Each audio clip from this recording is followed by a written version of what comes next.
नमस्कार, मैं अरुणिमा। आप देख रहे हैं दी लखनऊ पोस्ट। कोविड-19 वैश्विक महामारी के कारण जो लॉकडाउन हुआ है, उस कारण ट्रैफिक बंद है।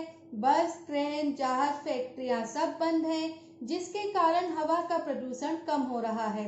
नदियां साफ दिख रही हैं। जो पक्षी दिखाई नहीं दे रहे थे और उनकी आवाजें भी नहीं सुनाई दे रही थी, वो पक्षी भी अब दिखने लगे हैं और उनकी आवाजें भी सुनाई देने लगी हैं।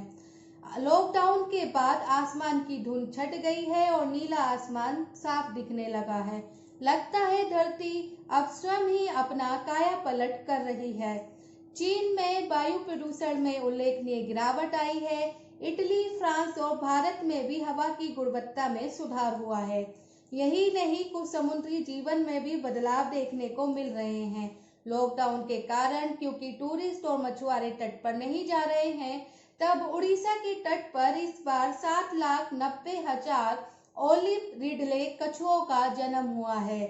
जालंधर में हिमालय श्रृंखला साफ दिखाई देने लगी। नदियों का पानी इतना साफ हुआ कि जेलीफिश साफ दिखाई दे रही है। ऑस्ट्रेलिया पुलिस ने एक कंगारू को शहर में देखा है। हम कह सकते हैं कि लॉकडाउन धरती के लिए एक उपहार है। इस विशाल आकाश गंगा में पृथ्वी ही एक ऐसा उपग्रह है जिस पर मानव जीवन है। ये अपने आप में एक बड़ी अद्भुत बात है और मानव जीवन के लिए आवश्यक सभी संसाधन इसी पृथ्वी पर उपलब्ध हैं। बड़े बड़े खेत, जंगल, बागान, समुद्र, नदियां क्या नहीं है इस पृथ्वी पर, लेकिन मानव के लालच ने इस पृथ्वी को बदसूरत ही नहीं बनाया, बल्कि इसके सामने अस्तित्व का संकट खड़ा कर दिया है। महात्मा गांधी ने कहा था कि इंसान की जरूरतें पूरी करने के लिए इस धरती पर सब कुछ है, परंतु उसके लालच को पूरा करने के लिए ये धरती भी कम पड़ जाएगी।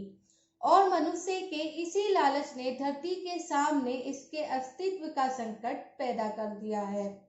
पृथ्वी पर मानव अकेला जीवित नहीं रह सकता। स्थानीय पेड़ पौधे, पक्षी, जानवर, साफ हवा, सूरज की रोशनी, पानी के स्रोत जैसे तालाब आदि मिलकर उस स्थान का एक पर्यावरण का निर्माण करते हैं। इसमें किसी एक चीज के भी नष्ट होने की स्थिति में पूरा पर्यावरण में असंतुलन पैदा हो जाता है और ये मानव जीवन को प्रभावित करता है।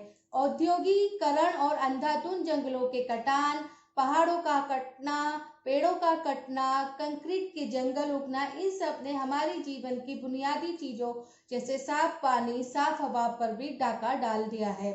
देश में साफ पानी की कमी है। साफ हवा न होने के कारण बहुत सारे लोग सांस की बीमारी से मर जाते हैं। इन्हीं समस्याओं की तरफ ध्यान आकर्षित करने के लिए अमेरिका के सीनेटर गिलेर्ड निल्सन ने राष्ट्रीय स्तर पर पर्यावरण शिक्षा के लिए एक दिन 22 अप्रैल 1970 को करने का प्रस्ताव रखा। उसने एक युवा कार्यकर्ता डेनिस हेज को इस काम के लिए रखा और इन दोनों ने मिलकर इस दिवस का नाम पृथ्वी दिवस रखा।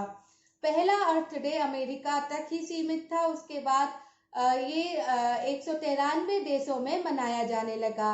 पृथ्वी दिवस की ये 50वीं सालगिरह है और ये हर साल 22 अप्रैल को मनाया जाता है।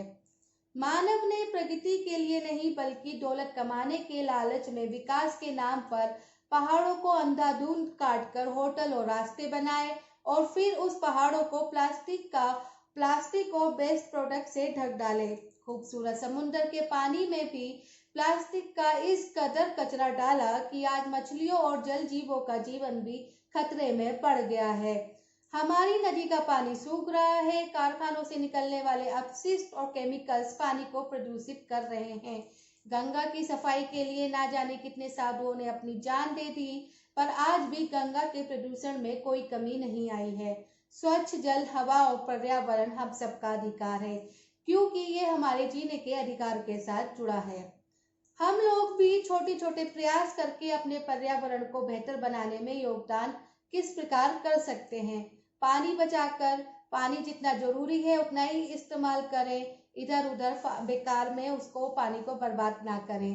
काम पर जाने के लिए हम साइकिल का भी इस्तेमाल कर सकते हैं और पैदल भी चलकर अपने ऑफिस तक काम के लिए जा सकते हैं। चीजों का दोबारा इस्तेमाल करना सीखें। बेवजह प्लग ना लगा रहने दें। जैसे कंप्यूटर का हमने इस्तेमाल किया, उसका प्लग लगा रहने दिया, तो एसी, फ्रिज, कूलर, इन सब के प्लग बेवजह ना लगाएं। जितना जरूरी हो उतनी ही बिजली का उपयोग करें, बेवजह बिजली ना जलाएं, बंद रखें। पेड़ पौधे लगाएं और उन्हें संरक्षित भी करें। प्लास्टिक का कम से कम इस्तेमाल करना भी जरूरी है। स्वस्थ रहें, सुरक्षित रहें, जागरूक रहें। धन्यवाद। वीडियो पसंद आया है तो प्लीज इसे ज्यादा से ज्यादा लोगों तक पहुंचाएं। चैनल को पहली बार आए हैं तो प्लीज जहां लाल रंग से लिखा है वहां सब्सक्राइब लिखा हुआ है, उस बटन को दबाएं। साथ में एक बेल आइकन यानी घंटी का निशान भी बना हुआ है, उसको भी दबाएं। धन्यवाद।